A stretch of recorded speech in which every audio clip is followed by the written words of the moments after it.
Olá, boa tarde. Louvado seja nosso Senhor Jesus Cristo, para sempre seja louvado. Estou eu aqui mais uma vez na casa do Anderson Assis, hoje para conversar um pouco com ele sobre questões de fé. Fé, Deus, religião, as coisas que envolvem aí a nossa fé, a nossa espiritualidade. Eu gostaria aqui então de primeiro pedir autorização, estamos aqui ao vivo, mas depois vai ser divulgado aí em outras redes sociais, né? Se autoriza aí a fazer a divulgação, né? Não vamos receber nenhum processo por direito de imagem. Perdeu o cachê, né, velho? Nós conversamos daí depois, então, né? Eu gostaria que você se apresentasse, Assis, assim, quem é você, qual foi aí qual é a tua visão dentro da espiritualidade, a tua caminhada, já emendando assim alguma experiência que você tenha vivido nessa tua caminhada, no que se trata aí de vida espiritual. Que você comentasse um pouco a respeito desse assunto dentro da tua história de vida aí dentro da religião. Muito bem. Algumas pessoas já me conhecem, né, que trabalham com a gente na empresa. Meu nome é Anderson Assis, 35 anos, casado com uma só mulher, pai de 3 filhos. Cara, essa questão de espiritualidade, eu tive muitas, assim, e eu entendo que no quesito espiritualidade é um labirinto, né? Então você entra nessa experiência espiritual e você se perde por lá. Se perde no sentido de que você não quer voltar mais, né? Não que você não ache o caminho para voltar, mas no sentido que você realmente não quer mais voltar, Josmar, porque é uma coisa assim muito sobrenatural, não tem como mensurar as experiências espiritual que a gente vive. Eu tive muitos, eu tenho 2003, vai fazer 20 anos que eu me converti ao Senhor, né? Então eu me converti com 17 anos, venho de uma família totalmente católica, né? Estou conversando com nosso amigo aqui que ele é católico. Então eu venho de uma família totalmente católica, né? É verdade que minha família era católica, apostólica, romana relaxada, né? Porque tem muitos assim. Ia uma igreja muito poucas, mas eu, na verdade, da família, eu era o que mais frequentava a igreja, né? Mas quando eu realmente me converti a Cristo, foi com 17 anos de idade, né? Já que nós estamos falando sobre experiência espiritual com Deus, vou contar um pouquinho aqui. Eu tinha muitos amigos, né? Muitos amigos, e nós sempre, né, como amigos, a gente sempre estava junto, todo final de tarde, na beirada das 6h30, por aí, da tarde. Então a gente sempre ia para frente da escola, né, Josmar? Né? Piazada, né? Mas sempre ia para frente da escola, porque daí começava a aula da noite, de quem estudava à noite, terceiro ano, né? Então nós, piazada, que estudavam em outro horário, nós ia sempre para lá para pegar o fervo, né? Para pegar a loucura da... E ela sempre com os amigos, lá fervia o caneco, na frente da escola. E eu lembro que um dia eu estava descendo sem camisa, um morro, me converti em Joinville, né, no bairro Parque Guarani. Eu estava descendo um morro lá em cima, lá, e eu estava sem camisa, de bermuda, e uma menina de 9 anos, ela veio com um panfletinho para mim, falando a respeito do amor de Cristo, né?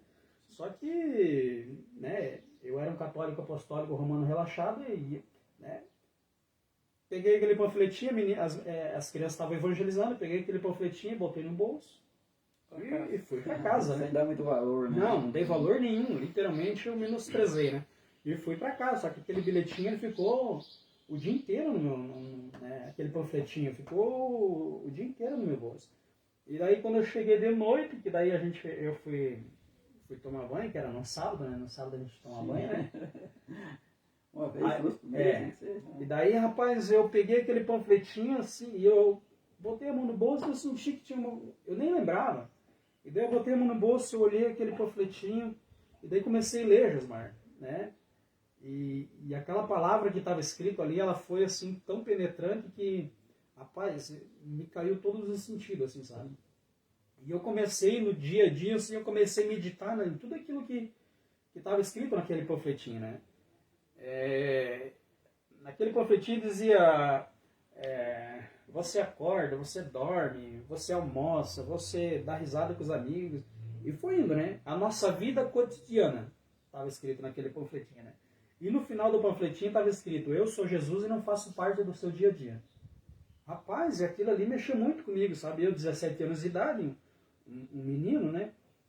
E aquilo ali mexeu muito comigo. E daí eu procurei saber onde que era a igreja daquela menina. Só que eu não fui eu não ia para os cultos. Sim. Daí eu comecei a abandonar um pouquinho as amizades, Josmar, e eu comecei a subir o morro, que a igreja era lá no morro, onde eu estava descendo, a igreja era lá no topo do morro. Congregação Betel, no Parque Guarani, Assembleia de Deus. E daí, rapaz, eu comecei a abandonar um pouquinho os amigos, e comecei a subir um morro, e eu ficava lá na frente da igreja, né? Ouvia todos os louvores, a palavra, né? E tinha um porteiro lá, rapaz, que aquele porteiro me incomodava, rapaz. Quando ele me via chegar lá, ele já corria lá, vamos entrar, jovem, porque Deus tem uma palavra no teu coração, Deus quer falar contigo, não sei o quê. E eu, como muito mal educado... Tinha um certo interesse, porque eu tinha ido até lá, mas eu não tinha adentrado eu tinha um certo interesse, eu já vou te dizer por que eu não entrava. Não entrava, Josimar, porque é o seguinte, naquela época, né, em 2003, ainda havia muito essa questão realmente da religião nas pessoas. Entendeu? Então eu entendia, no meu entendimento era o quê? Como católico? Não como católico, mas meu entendimento é o quê? Eu não vou entrar lá, tá todo mundo de calça, né? Todo mundo muito bem vestido, muito bem trajado. Eu não vou entrar lá de bermuda, de regata ou sem camisa lá, eu vou ficar por aqui mesmo. Então eu dizia para ele, não, se Deus quer falar comigo, Deus fala comigo aqui mesmo, não precisa ir para lá. Falava assim para ele. E realmente é uma verdade, né? Você não precisa entrar dentro de uma igreja para Deus falar contigo, né? Hoje eu entendo isso. Enfim, eu entrei, nesse caminho de abandonar os amigos e ir para frente da igreja. Eu lembro que eu ia nas quinta-feiras nos cultos, né, que era denominado o culto da vitória, e no domingo eu ia, as amizades comecei meio que deixar de lado e comecei a ir lá para frente da igreja. E aquele porteiro, rapaz, sempre me atazanando. Jovem, vamos entrar, jovem, que Deus ele quer... Deus tem um plano na tua vida, Deus quer te salvar e blá blá blá. Tá. E um dia, Josmar, de tanto aquele homem me incomodar, me atazanar a vida, eu falei assim, mas eu não falei para ele, eu falei no meu coração assim. Eu tava lá, eu ficava sempre embaixo de um poste lá, o poste ele dava de frente para a porta da igreja, então eu vi o altar lá, vi os cantores, viu? Fora acompanhava tudo que ele via lá dentro. Acompanhava tudo. E eu ficava lá embaixo do poste. E daí eu falei assim, Josmar, um dia no meu coração, porque eu queria entrar lá como se fosse um deles. Se fosse para mim entrar de bermuda e de regata, na época eu também, né, a gente vem dessa questão religiosa, assim, eu falei, então, se for para mim, falei no meu coração, se for para mim entrar lá dentro, eu quero entrar. Eu quero uma calça, falei assim, eu quero uma calça para mim. Porque eu não tenho calça, só tenho bermuda. E aquilo sobe no meu coração. E Deus ouve, Josmar, entendeu? Deus ele ouve a intenção do nosso coração ecoa nos céus. E daí, Josmar, eu falei assim, era numa quinta-feira. No sábado, um irmão chegou para mim, nem me conhecia, também abençoado, Num sábado, o irmão chegou para mim e falou assim, eu senti de Deus de te dar uma calça de presente. Uma calça social, azul, eu lembro até hoje. Uma calça social azul. E na hora, assim, ó, já me veio na mente a calça que eu precisava para ir na igreja. E eu fui, Josmar. Deus trabalha, né? Eu fui, Josmar. Eu falei aquilo para Deus, que eu queria entrar lá com calça, igual eles estavam lá, porque eu tinha vergonha, né, de entrar de bermuda, né? Sim. Entrei, Josmar. Ganhei a calça, eu fui de calça, uma camisa e fui de tênis. Foi mais virado num brega, mas entrei. Com 17 anos de idade. Então, Josmar, nós estamos falando dessa questão de experiência, né, espiritual. Eu me converti muito cedo, com 17 anos de idade. E essa foi a tua primeira... meu primeiro momento em que você sentiu um despertar, aí que você começou a despertar um interesse por Deus, que você viu algo de diferente. Até ali, você vinha na religião apenas para cumprir uma tradição. Não que tivesse algum interesse, porque alguém ia, porque alguém te levava. Não, na minha família, assim, ninguém era cristão. Cristão no sentido evangélico, né? Sim, sim. Não menosprezando os irmãos católicos, né? Mas assim, ó, da minha família ninguém era evangélico. Todos eles eram católicos, mas eles não eram... Não eram participativos. Eles não praticavam, entendeu? Uhum. Entendeu? Eles praticavam tudo. Até inclusive, eu com 9 anos de idade, eu era para ser consagrado ao GAN no centro de Umbanda. Né? Eu com 9 anos de idade, eu comecei a participar no centro de Umbanda. Na verdade não é Umbanda, é Quimbanda, né? Sim. Quando eu tinha 5 anos de idade. Meu pai, um católico também, né? Católico de nome só, né? Ele ia, entendeu? Recebia as entidades lá, né? Tinha uma entidade que baixava nele lá. Então eu ia. Então, com 9 anos de idade, era para mim ser consagrado ao GAN. Quem não sabe, o GAN é o tocador de atabaque lá. Né? Quando o atabaque soa nos terreiros de Umbanda, o espírito desce, né? E graças a Deus eu não fui, porque um pouquinho antes de eu completar 9 anos, não sei que rebuliço que deu lá, que o centro o centro fechou. Realmente fechou assim do nada, pararam tudo e acabou. Então eu não fui. Né? Então, nessa questão, porque assim, ó, eu sempre aprendi, Josmar, que as pessoas sempre falavam assim, que todos os caminhos levam a Deus. Né? Isso hoje eu entendo que é uma grande mentira, né? Porque Jesus, ele diz que ele é o caminho, a verdade e a vida. Né? Só esse caminho. Né? É só ele que é o caminho, não existe outro. Né? Não existe Buda, não existe outro caminho, é só Cristo. Então Josmar, eu tive bastante, graças a Deus, assim, bastante experiência com Deus, sabe? E até inclusive, o nosso amigo Ceará, ele brinca muito sobre a questão de algumas igrejas, né? Ele fala entrar no manto, né? Rodar no manto, né? E aquilo ali é um negócio muito bom, sabe? Tem pessoas que não creem, mas realmente aquele negócio é um negócio assim. Existe o sensacionalismo e o emocionalismo ali dentro também, tá? Mas 99% das pessoas que fazem aquilo ali, elas fazem porque elas dão liberdade para Deus, entendeu? Sim. Aí, então assim, ó, quando você entra nessa questão de espiritualidade aí, rapaz, é um labirinto que quem experimenta não quer mais voltar. Ele quer cada vez mais se perder nesse labirinto. Entendeu? Ok. Então aí tá aí um pouco da história do Anderson, né, nessa questão espiritual, nessa caminhada. Né, já tem aí algumas experiências, eu conheço você há pouco tempo aí, né, mas conheço já algumas passagens aí na tua caminhada. Então dentro dessa questão eu vejo assim, só para ficar bem claro que esse Deus que a gente fala, que bom que você citou ali Jesus Cristo, né, é o único Deus verdadeiro que nós podemos aqui ter como Deus, né? De fato um Deus, né? Às vezes a pessoa diz, eu creio em Deus, mas o Deus dela pode ser qualquer uma outra coisa, né? Mundana aí, né? O dinheiro, tantas outras coisas que ela pode colocar em primeiro lugar na vida dela, Sim. né, como se fosse um Deus, né? Então, quando a gente se refere a Deus, ele tem que ter um nome, né? No caso aqui, Javé, Cristo, né? No nosso caso, cristão, né? Então, Deus só há esse, né? Como você citou ali.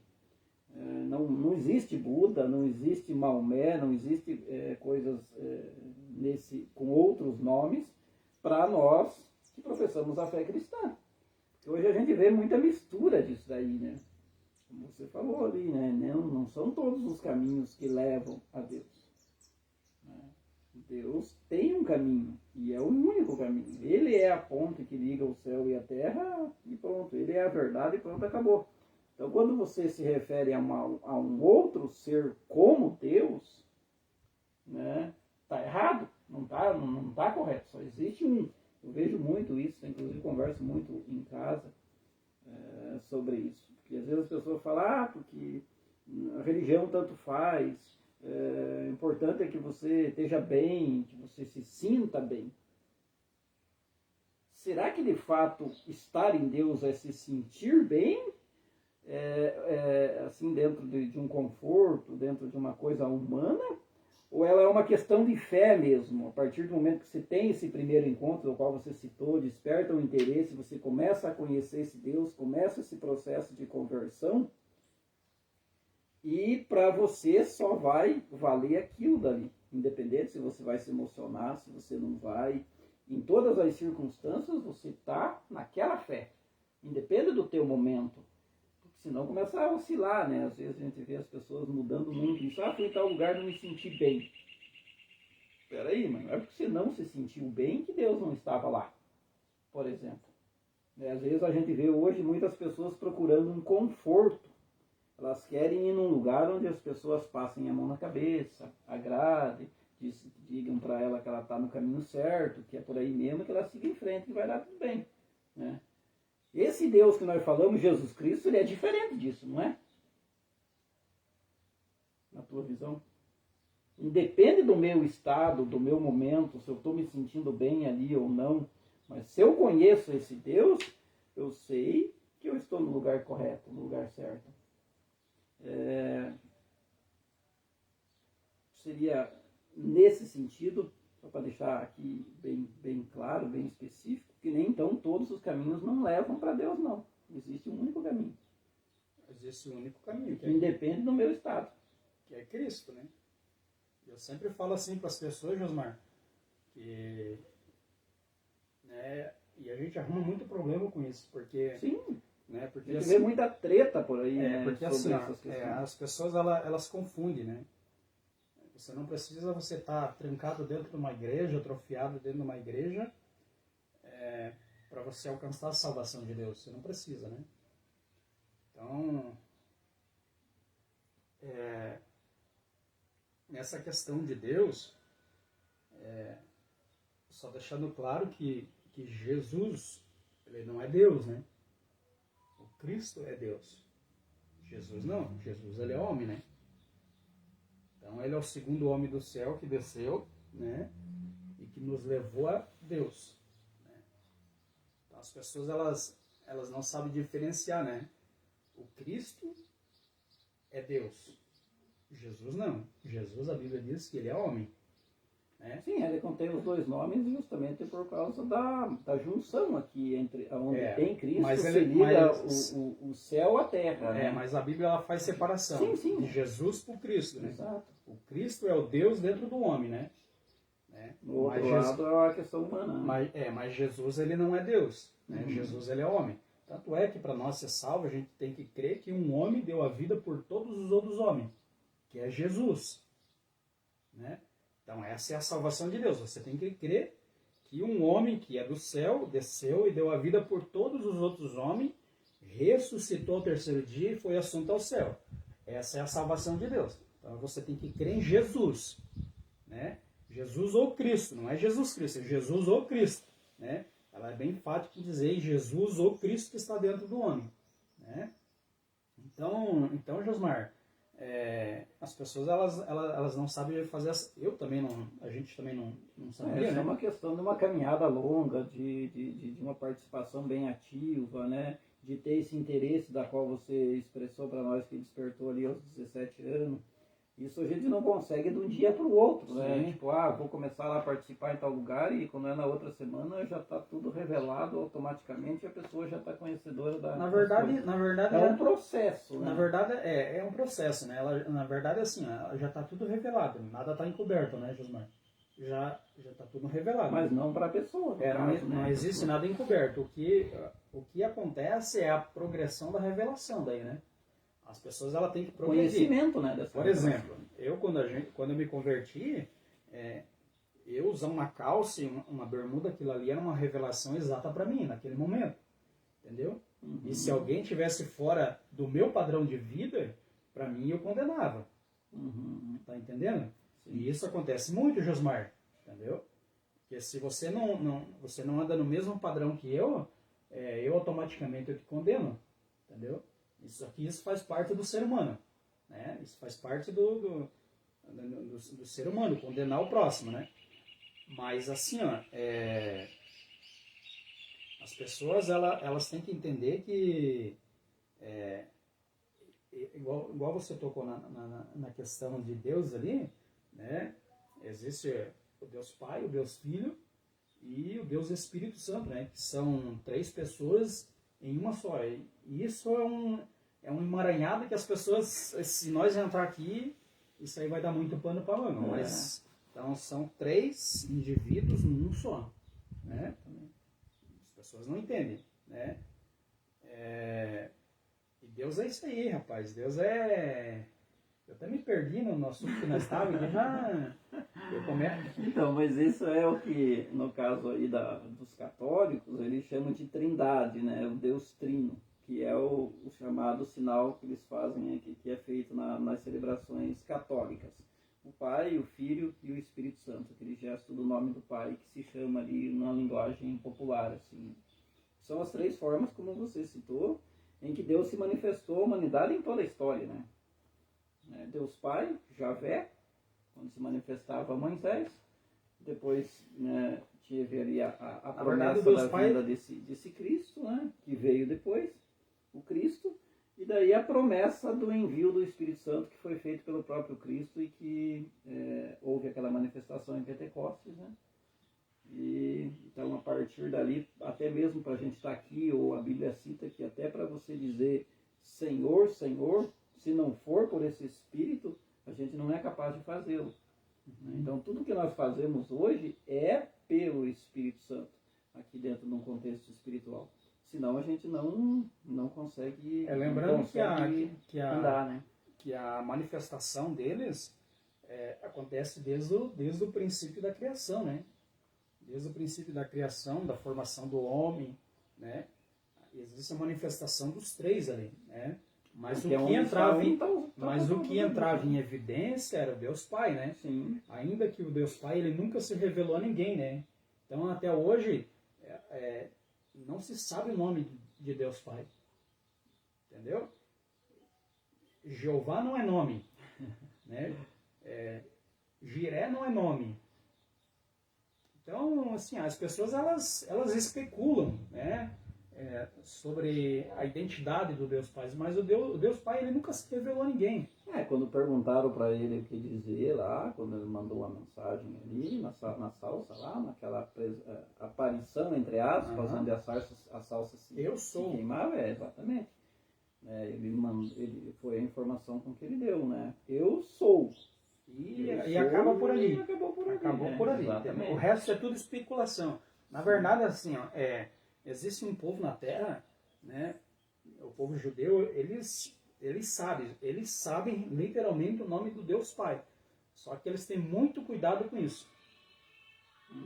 Eles têm muito cuidado porque eles não revelam o nome do Deus Pai para qualquer povo.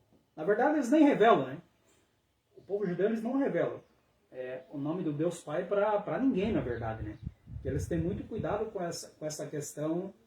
Até para não poder não trocar nenhuma letra, nenhuma palavra, o nome do Deus Pai, né? Porque eles têm muito temor quanto a isso, né?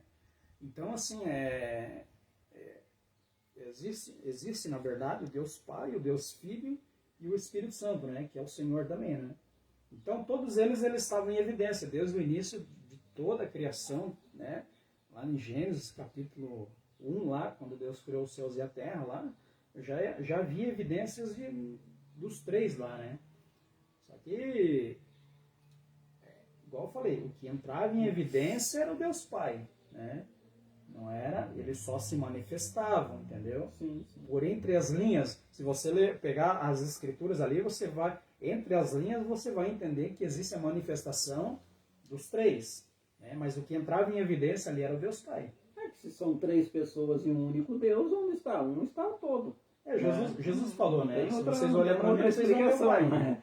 É difícil falar sobre esse assunto, né? Tanto que dentro do catolicismo se chama de um dogma de fé, porque ao mesmo tempo que nós temos aqui o conhecimento dessas três presenças, mas torna para nós, com a nossa limitação humana, de conseguir fazer essa explicação de como tudo isso funciona, né?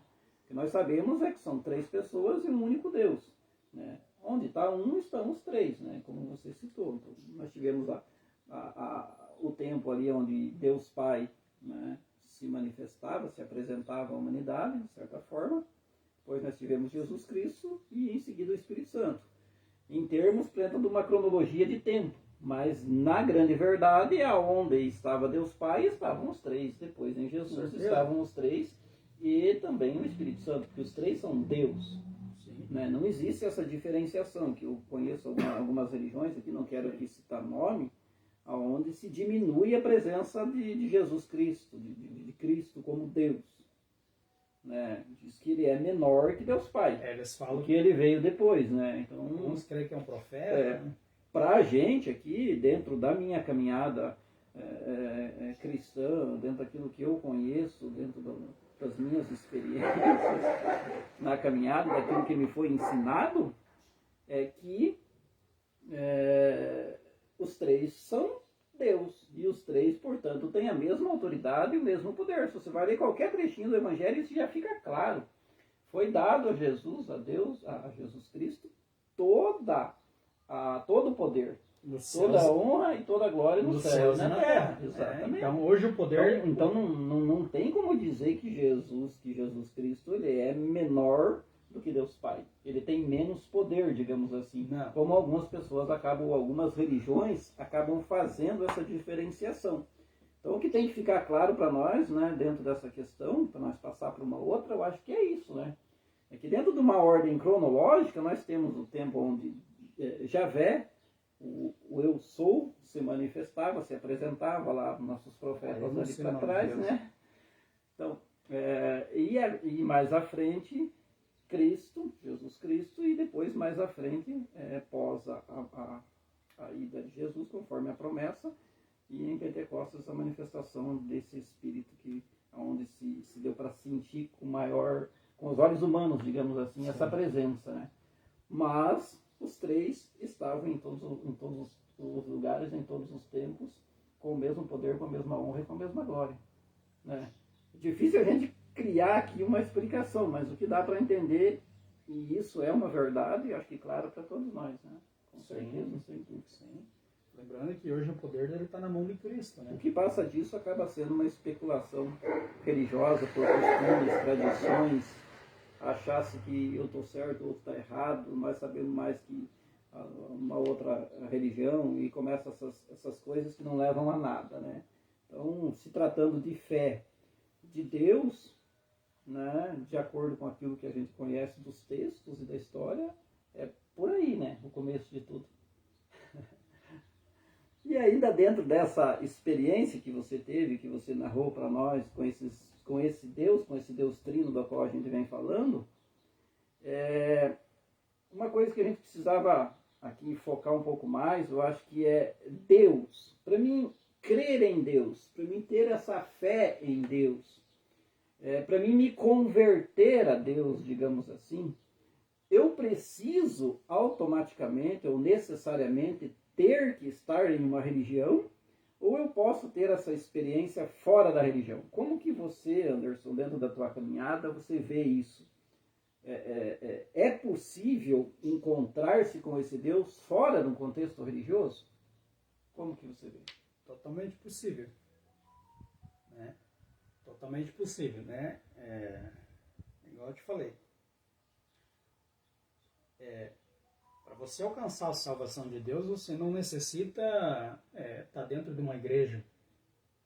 Entendeu? Estar dentro do sistema religioso da atualidade.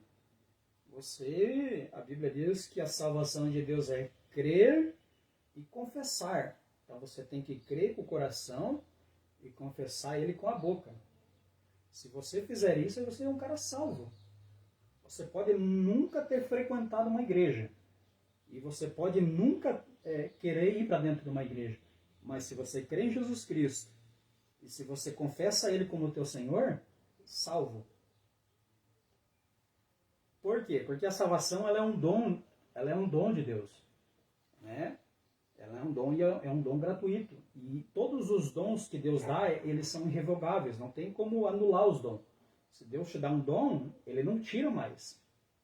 Entendeu? A salvação é isso aí. A salvação é um dom. Então, se você crer e confessar, você recebeu um dom de Deus. Né? Sim. Então, você recebeu esse dom de Deus. E ninguém te tira isso. Agora, existe um porém.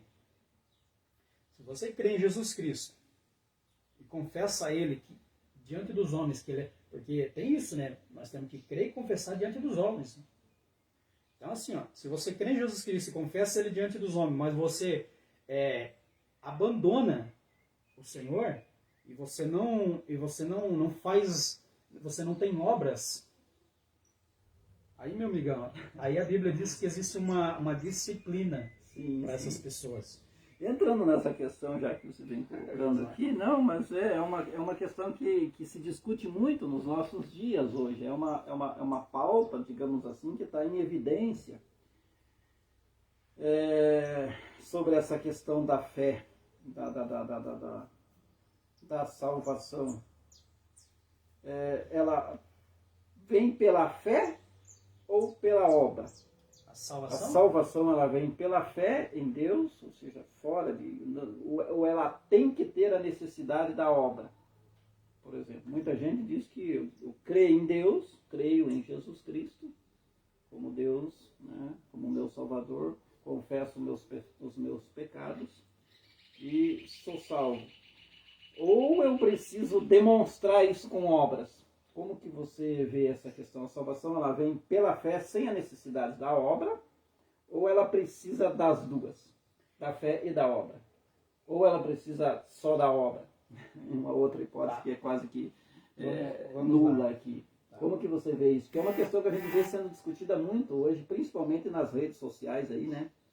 Eu vejo muito nos grupos ali, tanto evangélicos quanto católicos, eu acompanho vários grupos ali, e essa é uma das questões que sempre aparece praticamente toda semana, e eu vejo ali uma falta de conhecimento muito grande daqueles que se dizem cristãos ou que estão dentro de uma religião, nesse quesito. Sim. Bom, o apóstolo Paulo ele vai dizer o seguinte, se eu não me engano, foi o apóstolo Paulo, eu não estou me recordando muito bem.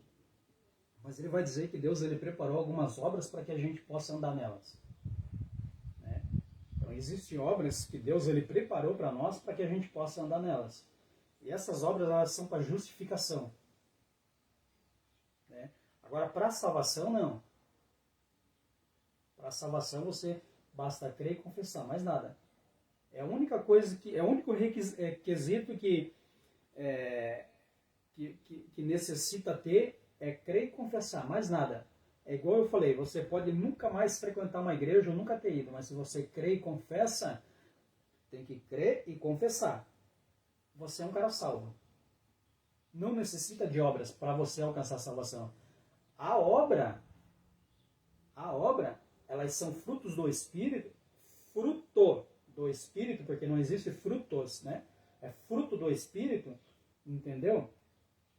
Para que você não passe pela disciplina de Deus. Porque existe uma disciplina para nós, né, Josmar? Sim, entendeu? Existe uma disciplina para os filhos. A Bíblia diz que todo aquele que Deus ele ama, ele tem por filhos, né? E existem os filhos obedientes e os filhos desobedientes, né? Então eu confessei Jesus Cristo e eu criei nele, certo? Mas eu nunca andei com ele. Vou botar um aspa aqui, todo mundo entendendo. O chamado testemunho aí. Entendeu? Eu nunca caminhei com ele, mas eu creio nele, eu confesso ele, né? O que acontece? Eu sou um filho, só que eu sou um filho rebelde. Porque o pai, ele preparou uma obra para mim andar nela e eu não estou andando. Sim. Entendeu? Então eu sou um filho rebelde. E pela minha rebeldia eu vou ter uma disciplina. O teu filho ainda ainda é pequenininho, ele não recebe uma disciplina. Mas o meu, ele já vai fazer 6 aninhos e ele já está, algumas coisas ele está passando os limites já. Então aqui em casa tem a disciplina. De vez em quando eu pego a varinha, passo a varinha na bunda, né? Converso com ele, às vezes deixo ele sem o desenho dele, sem a televisão. Ele gosta do joguinho no celular, eu deixo ele sem o joguinho. Então é uma disciplina. Sim. Deus é a mesma coisa, entendeu? Deus ele nos tem por filho. Só que se a gente é um filho rebelde, tem a disciplina. E isso não tem como escapar. Isso aí ele vai... Enquanto você tiver vida nessa terra, você vai ter que entender que você é um filho, que você tem que entrar pelo caminho da obediência, ou se você continuar pelo caminho da desobediência, como filho rebelde, vai haver uma disciplina lá no final para ti.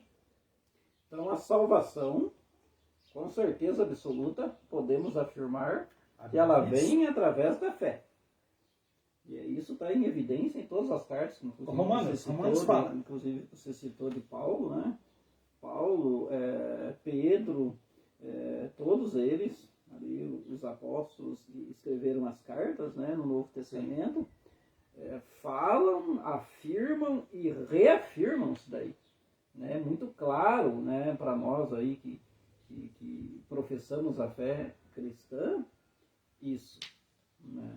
A salvação é pela fé, porque ela não é pelo mérito meu. Não tem ela nada a ver. Ela vem pelo mérito de Cristo, do sacrifício de Jesus Cristo na cruz. Não tem nada a ver com nós. Ou seja, não é que eu tenha que fazer algo para ser salvo.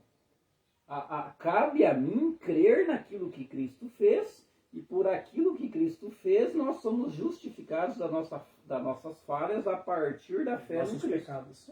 Dos nossos pecados, das nossas falhas e pecados. Né, usando o termo mais correto aí.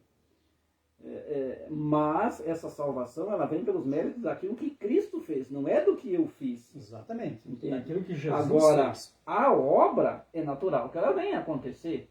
Se eu creio em Cristo, é evidente que eu não vou ficar fechado num quarto, botar essa luz que deve brilhar em mim, não eu brilhar, mas o Cristo que está em mim a partir dessa crença, ela deve iluminar ao meu redor. Ou seja, iluminar como? Através de uma boa obra, né? Através de algo testemunhado.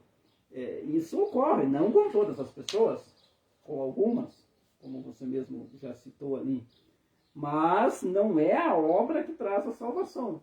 Ou seja, a fé é que dá a salvação, a fé em Cristo. Às vezes dá essa confusão entre as pessoas. O Tiago vem dizer isso lá na carta aos Tiago, diz assim, mostre-me a tua fé sem obras, e eu te mostrarei a minha fé através das obras. Que daí já é outro... Então veja que dá uma impressão que estivesse contestando Paulo, mas não, ele está dizendo, eu te mostrarei a minha fé através das obras. Ou seja, pela fé ele construiu obras, ele conseguiu fazer obras, mas pela fé, a fé vem primeiro. Mas ele é um filho da obediência, né? Sim, você vê que as obras que ele disse que ele vai mostrar, porque realmente ele tem, né?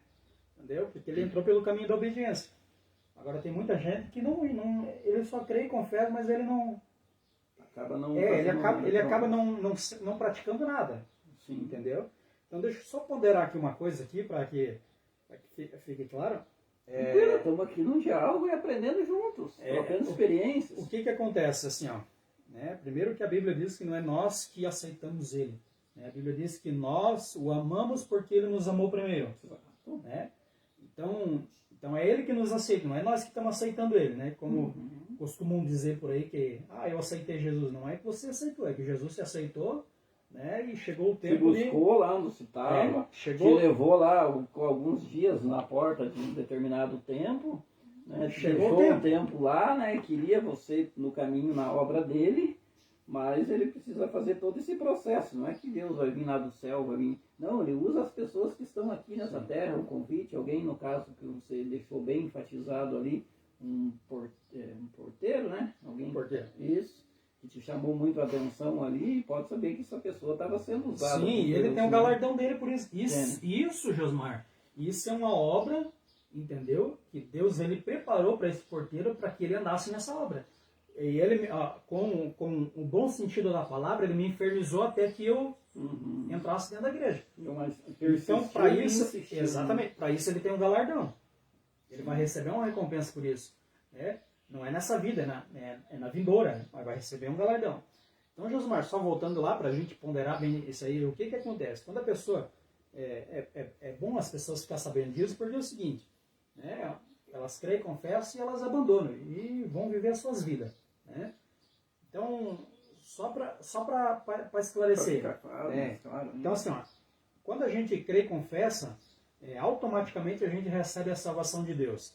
Existe um ser que se chama Espírito Santo, ele vem morar dentro do ser humano. Né? O que acontece? O ser humano ele tem corpo, alma e espírito, certo? O espírito de todo ser humano, se ele não tiver Cristo na sua vida, ele é morto. Né? São pessoas mortas. Diante de Deus, Deus olha, está morto. Né? Porque o nosso espírito ele já morreu lá no Éden. Né? Então o que acontece, Josmar? Quando a pessoa aceita Cristo, né? Aceita o Senhor, né? Aceita o Senhor, o Espírito Santo ele vem morar dentro de nós. Né? Por que ele vem morar dentro de nós? Porque ele é o penhor da nossa salvação. Ele é a garantia de que quando nós fecharmos os nossos olhos, nós seremos salvos. E ele vai ficar ali dentro contigo até o último instante da tua vida. Sem sombra de dúvida. Então, só para ficar claro, né, as pessoas que até creem em Jesus Cristo, que confessam Ele como Senhor, mas elas não entram pelo caminho da obra de Deus, né, nas obras que Deus prepara para ela, elas esquecem. Né? Só para ficar claro que dentro dela existe um Espírito Santo. E esse Espírito Santo, ele vai combater contra a tua carne até o último instante da tua vida para que você entre por esse caminho. Agora, se você não entrar por esse caminho, se prepare. Porque lá em cima, aí, meu amigão, tem uma disciplina guardada para ti. Então, entrando já bem dentro dessa mesma questão que a gente já vem aí numa sequência, que é essa questão de lei e preceitos. Como que você vê hoje dentro das nossas religiões, assim, trazendo aqui, nem sem citar aí o nome de uma religião, mas de maneira geral, não sei se você vê desta forma. Eu participo aí há 30 anos, né, da religião. No caso meu, vindo dos meus pais, já tal, eu acabo participando dentro da religião católica. Mas aqui falando de maneira ampla, eu tenho contato com várias pessoas, como eu estou tendo aqui, com uma pessoa aqui que professa a fé em Jesus Cristo, mas dentro de uma linhagem religiosa evangélica, né? Ou, como se usa os termos em alguns locais, protestante. Como que você vê essa questão da lei e do preceito hoje? Porque às vezes a gente vê essas religiões, elas não conseguem colocar com clareza ou fazer uma pregação daquilo que de fato é esse Cristo, esse Evangelho, esse Deus, essa questão do amor, da misericórdia, da paciência com o ser humano, assim como ele teve paciência contigo, que várias vezes foi lá, ficou na porta, tal. E esse senhor que te atendeu ou que percebia isso, ele teve esse tempo, essa paciência, sabendo aquilo que se diz, sofre as demoras de Deus, até que chegou um determinado momento que você acabou adentrando aquela igreja, aquela religião, porque Deus, naquela hora, tinha chegado o teu momento. Né?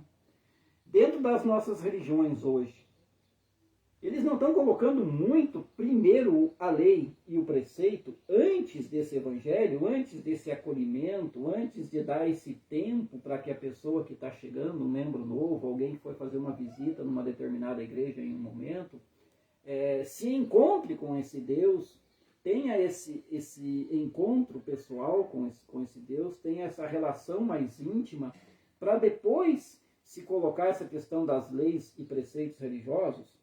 Eu percebo muito, inclusive dentro da minha religião ali, minha entre aspas, né? Dentro da religião que eu participo, a religião católica, acontece muito isso daí. Sim. A pessoa vem ali, né, às vezes com a maior das intenções, procurando alguma coisa, ela está às vezes até mesmo num desespero já, e ela está como a última cartada dela, vou procurar uma igreja. E a primeira que ela encontra, ela se adentra. Aí chega ali, às vezes ela chega ali e não é acolhida. Não encontra esse Deus, não encontra esse Evangelho. Primeira coisa que as pessoas impõem para ela é lei e preceito. Você tem que fazer isso, você tem que fazer isso, você tem que fazer tal coisa, você tem que se formar um tal coisa, você tem que fazer tal coisa, para daí dá uma lista lá para a pessoa. Eu vejo acontecer muito isso dentro da minha igreja. Não sei se você vê também dessa forma dentro do meio evangélico, algumas religiões evangélicas que eu conheço e alguns amigos, eu percebo que isso ocorre também. Então eu queria colocar aqui para você, como que você vê essa questão da lei e do preceito? Ela tem que ser cumprida. A lei ela tem que ser cumprida, sem dúvida. Qualquer cristão que professa a fé cristã e confessa o seu pecado, né, que o pecado é um descumprimento da lei, mas, ao mesmo tempo, eu preciso querer cumprir essa lei. Para mim poder crescer nessa caminhada, nessa minha experiência, nessa minha mudança de vida, para que essas obras da qual a gente vinha falando, ela venha a ocorrer. Né? Agora, primeiro disso, essa pessoa ela tem que ser amada, ela tem que ser acolhida, ela tem que ser respeitada, ela tem que ser aceita nesse meio. E se respeitar esse ciclo desse pequeno tempo ali, né? Para que ela depois possa cumprir o preceito. Como que você vê isso? Eu vejo que às vezes as pessoas chegam numa igreja com muita vontade nessa busca de Deus e acabam dando de cara com lei, com preceito, com norma, com imposição, e 3, 4 domingos ou 3, 4 meses e elas desaparecem e não aparecem mais. Tanto que a gente vai nas igrejas e estamos lá com os mesmos velhinhos de sempre. Né? Com a cabeça branca, uns careca que nem eu já, 40 anos dentro da igreja. A gente não vê muita mudança de vida, né, nas pessoas. A gente não vê muito essa conversão, fulano fazia isso, fazia tal coisa, agora não faz mais porque encontrou a igreja, encontrou Cristo e mudou de vida. Então, nós temos aqui no Planalto quantas religiões, digamos assim, temos aí mais de 10 religiões dentro de um bairro. E eu estou aqui há 4 anos dentro do bairro Planalto e eu não tenho visto muita mudança. Se de fato nós somos cristãos e estamos de fato anunciando esse Cristo, estamos levando essa fé às pessoas, por que elas não estariam mudando de vida? Será que nós não estamos muito em cima desse preceito religioso, dessa norma, cada um dentro do seu grupinho, impondo um monte de coisas? E a fé verdadeira, a fé libertadora, a fé que não prende, esse Cristo que é amor, não está ficando um pouco de lado? Como que você vê isso dentro das religiões hoje e da sua própria experiência dentro da tua igreja, da tua igreja, da tua religião, instituição, como queira usar o termo aqui, que você é membro, que você participa? Ocorre isso também? Ou não ocorre? Como que funciona isso? Bom, Gismar, assim, ó, eu não sou pastor, né? Mas eu sempre falo assim, o dia que eu for pastor, o dia que eu for chamado para esse ministério de pastorear, eu acho que eu vou ser um cara totalmente diferente, velho. De verdade. Diferente você diz, diferente das pessoas da qual você conhece. Ou diferente do que você é hoje, quando a pessoa está falando de você é um cara pastoreio, né? Você é um pastor, acho que totalmente diferente. Comento com a minha esposa aqui. A gente está num processo de amadurecimento e aprendizado. Eu tenho certeza que Deus está nos preparando para algo futuro, né? Porque realmente essa questão de religião aí, só lembrando que eu não estou aqui falando sobre religião, né? A gente está falando sobre a nossa fé. A gente tem que saber separar esse negócio de religião e a fé que a gente professa, né? essa questão de religião realmente é bem complicada, porque a religião ela aprisiona o ser humano, né? Ela nos deixa... Eu fui um cara muito preso à religião, entendeu? Fui muito preso à religião. Hoje, gradativamente, e isso até o último instante da nossa vida, a gente vai se libertando disso, né? A gente vai amadurecendo, né? Na medida que a gente vai amadurecendo na fé, a gente vai se libertando da religiosidade, né? Porque todos nós, dentro de nós, existe ainda essa questão da religiosidade, né? Todos nós, independente se você é católico, se você é protestante, seja quem for, você é um cara religioso, né? Primeiro que se o cara não entra no teu padrão de vida que você entende da fé, você já vai excluir ele, né? Então isso é religiosidade. Você já está deixando a religiosidade dominar a tua vida. Então, Josmar, assim, ó, a Bíblia diz assim, ó, que até que se passe os céus e a terra, né, não se omitirá e nem cairá, né, nem um jota nem um tio das Escrituras, né? Então, o que é as Escrituras? As Escrituras é a Bíblia inteira, de Gênesis a Apocalipse. Ah, mas Jesus ele cumpriu a lei. Jesus ele cumpriu a lei, mas ele não aboliu a lei. Como muitas pessoas falam por aí que Jesus aboliu a lei, Jesus ele não aboliu a lei.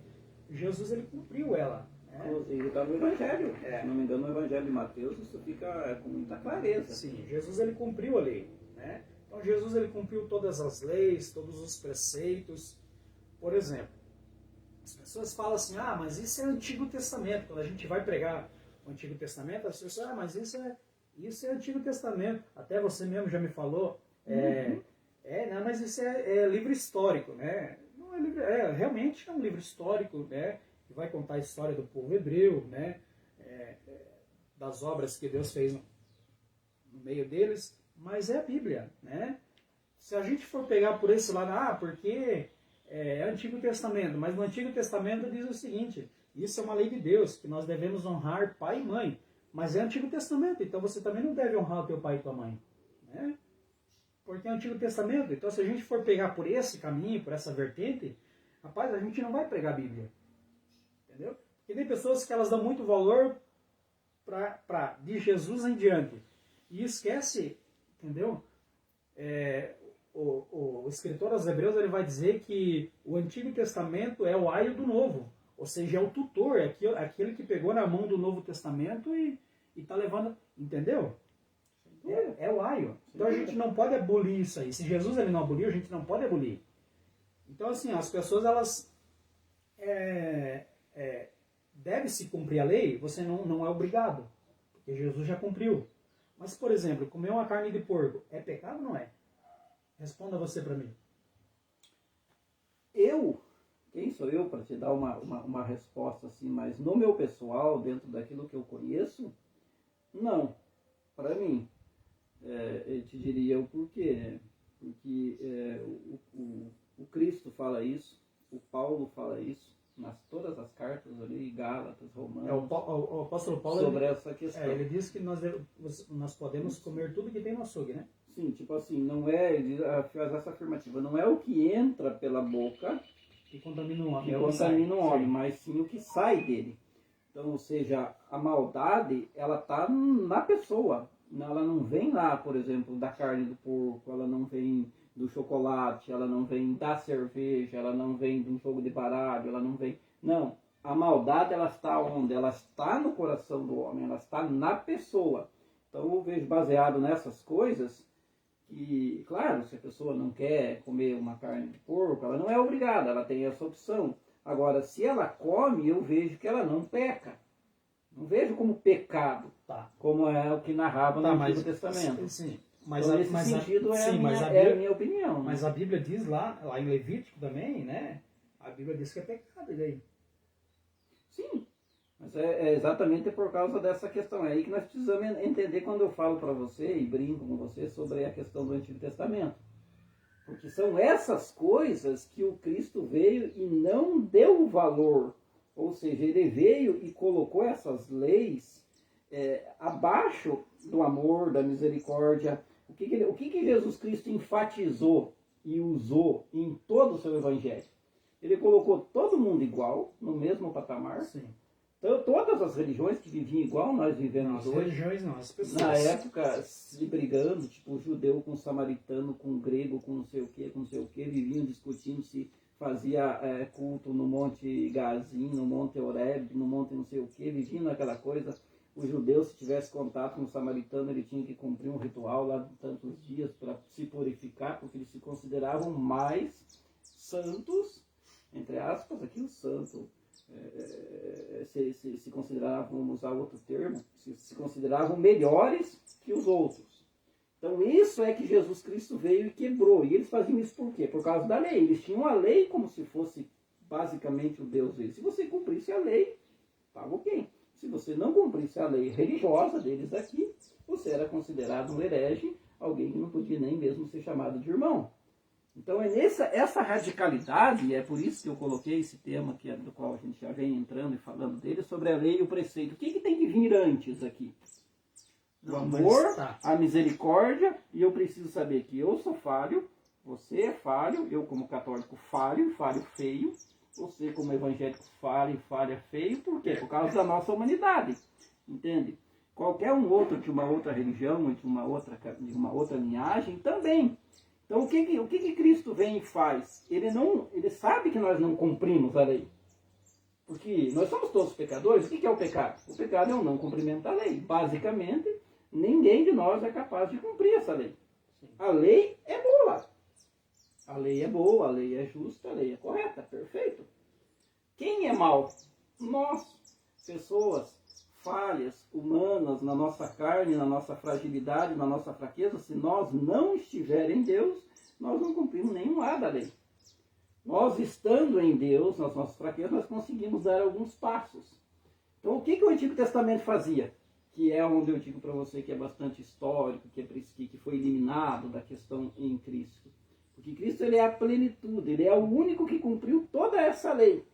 Então todos esses preceitos, essa questão do olho por olho, matou tem que morrer, essas questões religiosas da época, que é o corte de cabelo, a questão do véu que se usava antigamente, que inclusive dentro do catolicismo foi tirado a partir de João Paulo II. Até pouco tempo se usava ainda o véu, conheço algumas religiões que ainda utilizam, e ficam polemizando muita coisa em cima disso. Para mim estar em determinado lugar eu não posso cortar o cabelo, ou então tenho que cortar o cabelo, a mulher tem que ter comportamento tal e tal e tal. Tudo bem, se a pessoa naquele determinado lugar se tem como uma norma, beleza, ótimo, a pessoa não peca cumprindo. Agora, se ela descumpre num sentido espiritual, ele não tem nada a ver com relação à salvação, à caminhada. Então, o que eu queria colocar aqui para você? Eu vejo nesse sentido. O que Cristo coloca? Todo mundo no mesmo nível, como pecador, tanto judeu, quanto samaritano, quanto grego. A mesma coisa ele coloca nós hoje. Né? A verdadeira religião ele coloca como nos textos bíblicos? A verdadeira religião é aquela que cuida do órfão e da viúva. O que é isso? Na minha interpretação, na minha caminhada, na minha visão, a gente vê como que alguém desprezível, alguém que está não inserida dentro do meio social. Então o que Cristo quer fazer? Ele quer trazer essa pessoa para dentro do grupo e não excluí-la. Então, num sentido aqui de humanidade, de humano. Nós vemos várias passagens, assim, nós vemos os judeus ali que se diziam bons e cumpridores da lei. E o que é que Cristo fazia com eles em todas as passagens do Evangelho que teve um encontro com eles? Com a prostituta, né, que eles vieram lá para apedrejá-la com as pedras na mão, Jesus escrevendo no chão disse para eles o quê? Aquele que não tem nenhum pecado pode dar uma pedrada. E eles estavam ali, na cabeça deles, cumprindo a lei. Porque a lei dizia que aquele que fosse pego em adultério, ou seja, teria ser apedrejado e morto, ou seja, eliminado da sociedade. Na verdade, a Bíblia não diz que ela era prostituta, né? Então, nesse sentido aí, depois nós pegamos outros textos, a passagem de Zaqueu, o cobrador de impostos, que Jesus vai almoçar com ele. Ele não está aqui condizendo ou se fazendo aqui comunhão com o pecado. Não, Jesus se faz presença ali para tirar essa pessoa do pecado. Ou seja, tanto aquela que adulterou, como aquele que tinha caído na questão do roubo, ou desviado dinheiro, como foi Zaqueu, e o religioso ele fez a mesma coisa. Com o sacerdote religioso que estava com a pedra na mão, cheio de orgulho, eu sou melhor do que ele, porque eu não caí, eu não adulterei, eu não roubei, então ela que roubou, eu vou matá-lo. O que Jesus faz aqui? Ele coloca os três no mesmo nível, no mesmo patamar, ou seja, ele mostra para esses judeus o pecado deles. E talvez muitos deles eram quem saía à noite, às escondidas. A Bíblia não narra isso, mas a gente conhece a humanidade. Ou seja, aquilo que não é um pecado público, ou seja, está escondido. Então eu posso me fazer aqui de moral, de moralista e executar a lei em cima do outro. Jesus, como sendo Deus, né, no caso Cristo aqui, como você citou aí atrás, ele conhece o humano. E ele sabe que ninguém de nós cumpre toda essa lei, a não ser o Cristo. Entende? Então eu não posso querer fazer justiça através da lei, porque a lei é injusta no meu aplicar. Porque eu, como ser humano, vou aplicar de forma errada. Entende? Então é nesse sentido que eu vejo isso no Antigo Testamento. Mas você não me respondeu a minha pergunta. Eu fiz uma pergunta para ti. Manda lá, vamos ver então. Se eu consigo te dar uma resposta. Fui mais longe. Está falando sobre as leis e os prefeitos. Jesus ele cumpriu toda a lei, né? Sem dúvida. Mas o único, aliás, né? Exatamente.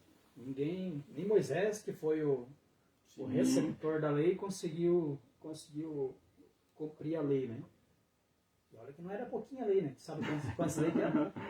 Eu não tenho o número exato aqui, mas acho que faltaria caderno para nós anotar. São 613 leis. Né? Então a pergunta é, Jesus ele cumpriu toda a lei, né? Mas existem coisas dentro da lei que ainda ele continua sendo pecado fazer. Mas sem dúvida. Né? Mas Jesus ele cumpriu. Na verdade, toda a lei que a gente não cumpre, ela continua sendo um pecado. Inclusive a lei atual, né? Fala, termina. Então, você veja, ele se colocava tanta normativa, por isso que eu entrei nesse que é um assunto que rende aí nas questões. Eu tenho visto isso muito e dá muita confusão se a gente não se colocar dentro dessa ordem cronológica aí do tempo, né? Mas enfim, a lei ela foi cumprida, Jesus ele cumpriu toda a lei, mas não vou entrar nessa questão. Não vou te dar o código. Para mim, não, usando aqui uma questão pessoal, não tenho nada contra quem guarda ainda essa questão de não comer a carne do porco e tal, faz bem, até por uma questão de saúde. Mas no sentido espiritual, dentro da onde eu conheço, ele não tem uma fundamentação. Hoje, no Novo Testamento. Nesse tempo aí que a lei foi dada sobre a carne de porco, era justamente por causa de questão de saúde, né?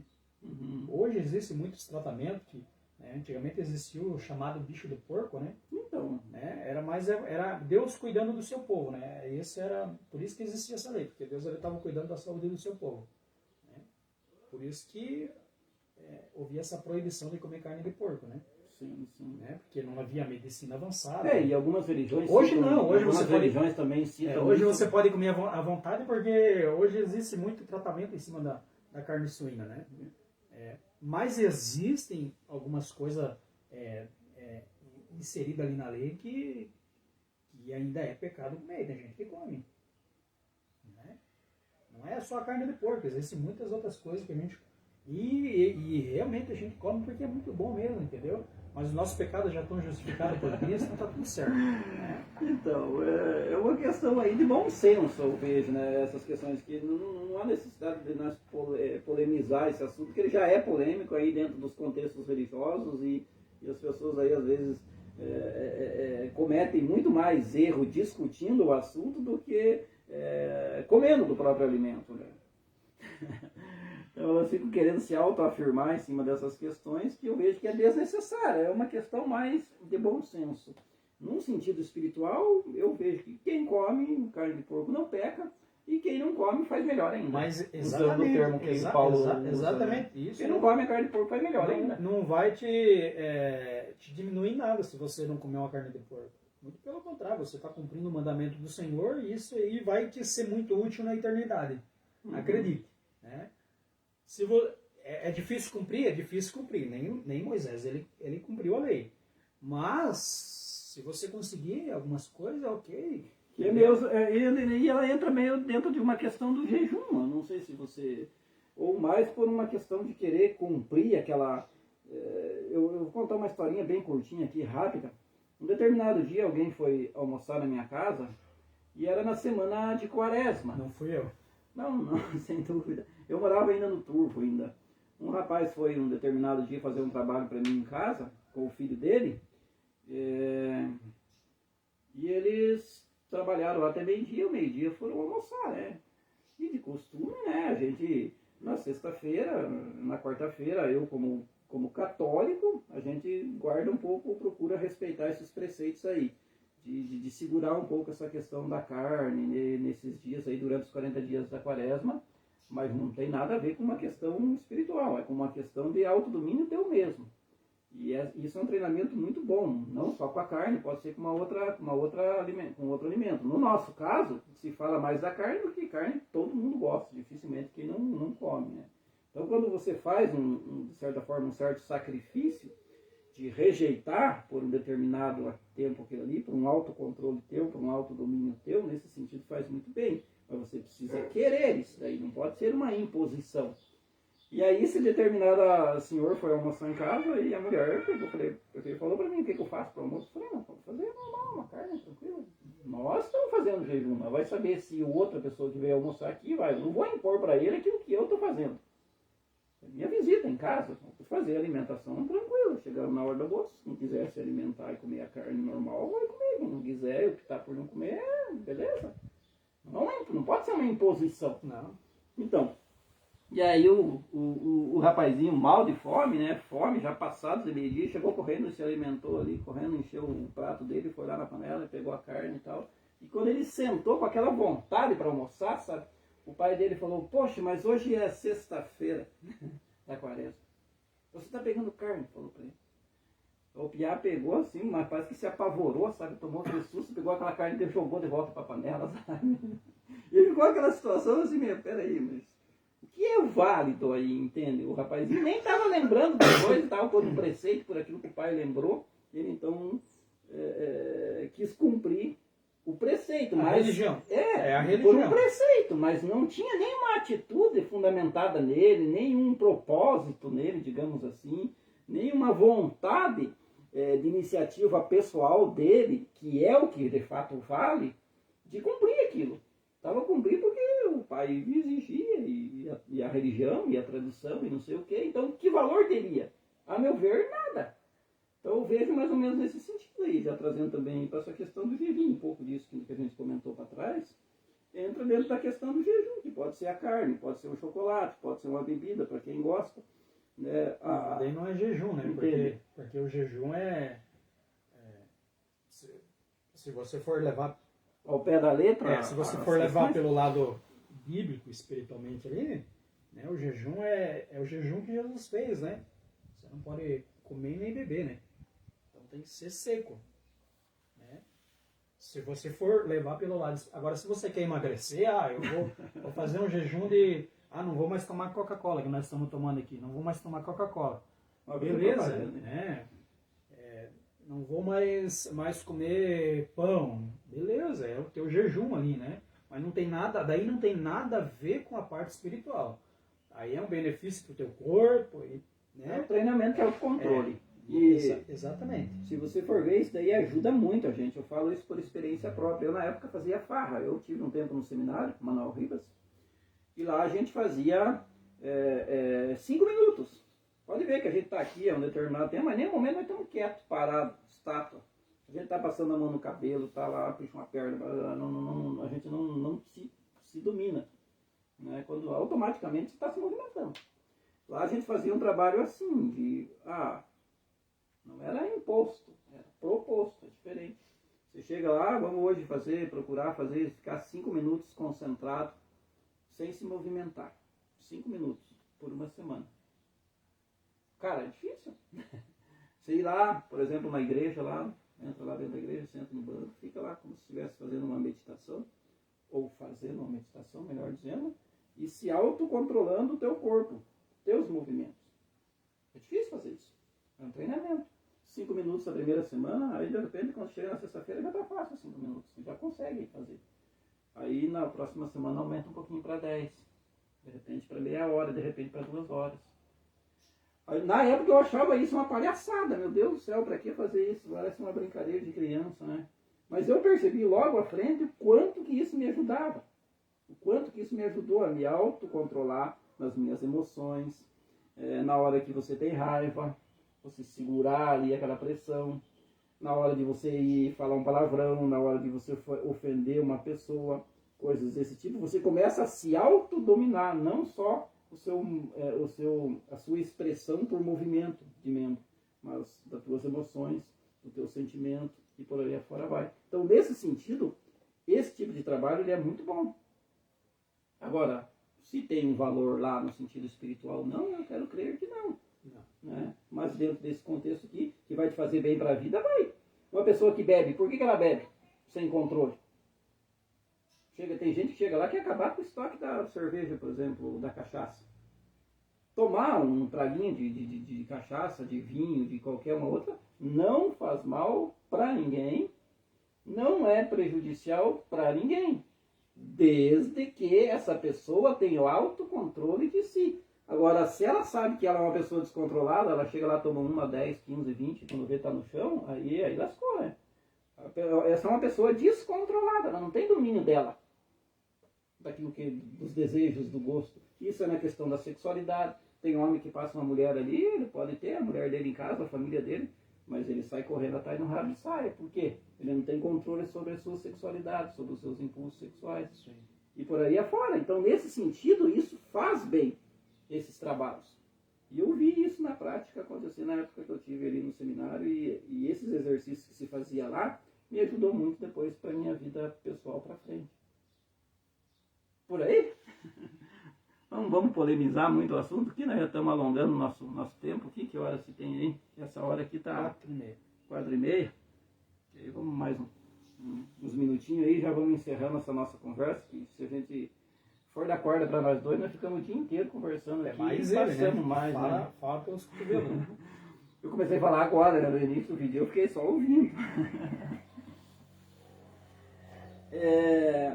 Mas então, já meio quase que fechando essa nossa conversa, dentro desse contexto, e acho que a gente consegue aqui se entender, né? Não está havendo muita discordância entre nós. A gente pode perceber que a discordância ela vem mais dentro do contexto da religião mesmo, da normativa da religião, das diferenças de interpretação dos contextos bíblicos. E é por isso que a gente tem hoje no Brasil, não sei nem dizer o exato número de igrejas aí, de denominações que se dizem cristãs, né? Mas que no fundo tornam a sua religião o seu Deus. Tanto que se uma outra pessoa pensa diferente dela, é excomungada, não é aceita naquele determinado grupo, ou ela tem que se converter àquilo que eles estão vendo, ou ela é considerada uma pessoa herege. Então, nesse sentido que eu queria indagar você aqui, meio que fechando essa nossa conversa. Olhando para tudo isso, será que há alguma coisa de cristianismo nesse meio? Nesse sentido, por exemplo, eu vejo muito ali alguns evangélicos que falam da questão da idolatria, da imagem católica e coisa e tal. E se um evangélico entrar dentro de uma igreja ou de um templo católico, a primeira coisa que ele vê, e tem alguns que nem entram porque dizem que ficam com medo daquilo que a imagem está representando, aquilo que estaria escondido atrás das imagens e por aí afora. Conheço muitos assim. Por outro lado, ou seja, o que a pessoa está fazendo se você vai olhar a fundo? Ela está indo num templo católico, de uma imagem que ela desconsidera, que de fato é uma imagem de gesso, mas ao mesmo tempo, ao chegar lá, ela fica mais preocupada com a imagem de gesso do que com o Deus que é professado lá, que é pregado lá, que é anunciado lá. No caso, o Cristo. A atenção dela fica voltada lá para a imagem, que ela não crê. Aí você pega um católico. Eu já fui quantas vezes em templos evangélicos, e conheço muitas pessoas que vão. Aí ela chega lá e pergunta para ela como que foi o culto lá na igreja evangélica, a visita que você fez lá. Ah, eu fui lá, achei meio estranho, eu cheguei lá, não tinha nenhuma imagem, não tinha nem um crucifixo.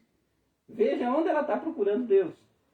Sim. Ou seja, não sei se você está conseguindo me entender o que eu estou querendo passar. Ela está procurando Deus lá no crucifixo, na parede. Ela está procurando Deus lá numa imagem que é de tradição católica. Lá no meio evangélico, ela foi procurar lá na imagem. Ela não foi procurar esse Deus que está ali vivo, presente na pessoa, no ser humano, nos membros que estão compondo aquela igreja, aquela reunião, na palavra que está sendo professada ali. Você veja, ela tá entretida com coisinhas ao redor, nos enfeites da casa. Mas não no dono da casa. Não sei se você me entende. Eu vejo acontecer isso muito. E eu acho que é isso que acaba tendo hoje diferentes religiões que se dizem cristãs, mas no fundo elas professam aquele grupo como sendo Deus deles. E não aceitam nem sequer dialogar com uma outra religião, uma outra pessoa que seja participante de uma outra instituição. Então nós não estamos tendo muito isso, porque você vê a situação que está o Brasil hoje. Nós temos aí considerado 80%, 70% do povo brasileiro considerado cristão. 30%. Sim, mas se você for fazer um censo hoje, 70%, 80% se declara cristão. Pode ser que 30%, 20% sejam mais participativos, mas no geral é em torno de 70% a 80%, deu no último censo, que se declara cristão. Mas aí você olha a realidade brasileira, a situação que nós estamos aí da violência, da corrupção, da prostituição, à luz do dia, na frente das nossas casas, às vezes das nossas crianças. De fato, estamos sendo cristãos? Ou será que nós estamos igual aquele povo lá de antes de Jesus Cristo, brigando por norma, por preceito, por aquilo que eu acho, aquilo que eu penso, como deveria ser, como não é, e faço de mim e da minha religião meu Deus? E não trato o outro como um ser humano, eu trato ele pelo grupo que ele participa, pelo partido que ele segue. A salvação não tem nada a ver com isso daí. Ou seja, a salvação ela vem do meu caráter, através da fé, porque eu professo, sim, mas se eu professo uma fé, essa fé ela é impregnada em mim. O meu tratamento com você, ele vai ter que ser respeitoso, amoroso. Mas aquilo que eu falei, a salvação, um tratamento enquanto pessoa humana. A salvação não tem nada a ver com os nossos comportamentos, caráter, seja o que for. A salvação tem tudo a ver com Cristo, né? Não tem nada a ver com nada. Sim, mas veja que nós pegamos aqui vários religiosos hoje que se dizem salvos. Podemos incluir até eu e você aqui, estamos aqui conversando. Mas de repente aqui na frente da câmera ou dentro da minha igreja eu sou um religioso, professo a minha fé e estou salvo. Eu sair porta da fora, eu começo a mandar os irmãos, ou aqueles que são, algumas religiões não consideram irmão, porque participa de uma ou outra. Ou seja, eu mando ele para o diabo que carregue, desculpando a palavra. Eu estou sendo cristão. E a salvação é um dom. Sim, mas independente do teu comportamento. Nesse sentido, eu estou sendo cristão? Eu posso fazer isso em nome de Cristo? Independente se você está sendo cristão ou não, se você crê e confessa, você está salvo. Não tem nada a ver com os nossos comportamentos, tem tudo a ver com aquilo que Cristo fez. Se tu vai mandar o fulano de igreja A ou igreja B para os quintos dos infernos, isso é um problema teu. E isso aí você vai ter que prestar conta lá naquele dia, entrar pelo caminho da disciplina. Mas a salvação você não perde por causa disso. Ok, mesmo que essa pessoa viva a vida inteira dessa forma. Mesmo que viva a vida inteira dessa forma, a salvação não vai ser tirada dele. Se ele partir dessa terra crendo em Jesus Cristo, confessando ele como Senhor, ele vai partir dessa terra. Pois é, colega, mas não é isso que nós estamos vivendo hoje. Eu fico um pouco assustado com essa questão, embora eu sou um cara muito flexível nessas questões, considerando o que eu era mais para trás e considerando algumas pessoas que convivem comigo como amigo, como dentro da minha própria religião. Sim. Porque a gente não cai muito no secularismo, e é o que a gente vê, todo mundo aí, que eu levantei a questão do Brasil, a questão do... A gente se diz cristão, a gente se coloca como salvo, a gente professa a fé em Cristo, mas ao mesmo tempo a gente está criando uma igualdade nesse sentido com todo mundo. A gente não vê alguém que professa a fé em Cristo ter uma vivência diferente de alguém que está no mundo, por exemplo. Normal, o mundo que eu falo aqui, o mundo da diversão, do pecado, Sim. da busca dessas coisas. Não está muito nivelado isso? Você olha para alguém que é um membro de uma igreja e olha para a vida dele, olha para a vida de uma outra pessoa que nunca foi lá. Entende? E ela é igual no sentido do erro, do pecado, do tratamento, do comportamento. Não há uma diferença. E é isso que me preocupa, que eu vejo as igrejas todas niveladas assim. Entende? Será que não tem que não tem que mudar alguma coisa na minha vida? Assim, porque senão esse Cristo não vai me trazer conversão. Mas aí você tem que entrar pelo caminho da obediência. Para você receber essa transformação... Mas então estamos sendo todos obedientes nesse quesito. Por quê? Porque nós não estamos vendo essa mudança nessa forma de tratar as pessoas. Josmar, aí é uma particularidade de cada um. A gente não pode generalizar tudo. Entendeu? Mas é uma particularidade de cada um. Entendeu? Você tem uma particularidade com Deus, eu tenho uma particularidade, né? Sim. Então a gente não pode generalizar ou querer nivelar todos iguais. Uns andam por um caminho, que é o caminho da obediência, outros não. Entendeu? Aí o nosso auto-julgamento, entendeu? Olha para a pessoa e diz, mas ela não está sendo obediente. Mas eu não sei se ela está sendo obediente ou não. Não cabe a mim dizer. Entendeu? Não cabe a mim dizer se você está sendo obediente a Deus ou não. Mas as tuas obras que você mostra, isso vai refletir. Mas a gente não pode generalizar, botar tudo no mesmo nível, porque não está. Mas a coisa anda bastante nivelada, a meu ver, por baixo nesse sentido. Aí, a gente pega um pouquinho que nós viemos falando desde lá de trás, do Antigo Testamento, mais para frente um pouco ali, os homens de fé que se declaravam de fato cristãos, davam a vida por esse evangelho, muitos deles foram mortos, né? Sofreram martírio justamente por não negar a sua fé, né? Por ter um comportamento diferente do que as pessoas do mundo têm. E você olha para a nossa igreja hoje atual, moderna, né? Após quantos concílios tivemos, e ajustes, e leis, e preceitos, e estudos, e cursos, e blá blá blá, e a gente não vê mais as pessoas ter essa firmeza da fé, dessa certeza daquilo que de fato é o Evangelho e esse Deus, e por qualquer coisinha ela abre mão de inúmeras coisas aqui, e vive nivelada como qualquer uma outra pessoa vive. Por exemplo, os nossos apóstolos, todos eles morreram mártir, com exceção de um. Né? Se pega mais para frente ali, também eram perseguidos, né? Tinham que fugir, eram perseguidos por reis, por governos e tá. Okay? Justamente porque eles batiam de frente com essas situações.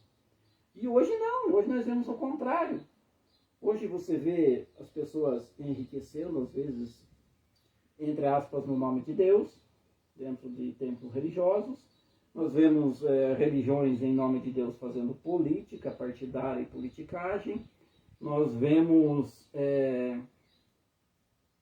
as pessoas indo muito para essa questão da música, do gravar CD, não se preocupando muito com a letra dessas músicas, mas até porque a preocupação aqui, o interesse não é em salvar almas, mas é em vender o produto, no caso o CD. Ou seja, esse Cristo ele vira um marketing da fé, um marqueteiro, usa-se da simplicidade do povo, né? Qualquer um aí que sai falando em nome de Deus, de Jesus Cristo, e está vendendo seu CD, seu aparelho, pegando sua oferta e blá blá blá. Mas a mudança de vida não ocorre. Essa é uma visão que eu tenho visto ultimamente, né? E meio que generalizada. Por que isso está ocorrendo? Tá, mas daí é aquilo que eu te falei, não cabe a nós julgar ou querer condenar. Sim, mas não é uma condenação, nós temos que tirar um juízo disso. Não, está de acordo com o Evangelho? Nós não podemos tirar juízo e nem condenação disso aí. Porque quem vai julgar é Deus. Sim, sem dúvida. Mas ao mesmo tempo, eu não posso me colocar como pregador do Evangelho e aceitar essas práticas. Não, mas você tem que tolerar. Você não precisa concordar, mas você tem que tolerar. Jesus ele tolerou muito isso. Os apóstolos toleraram muito isso. Então nós temos que tolerar. Se a pessoa está fazendo, beleza, ok, continua fazendo. Você foi advertida, beleza. Você não quer mudar a tua vida, beleza, continua fazendo.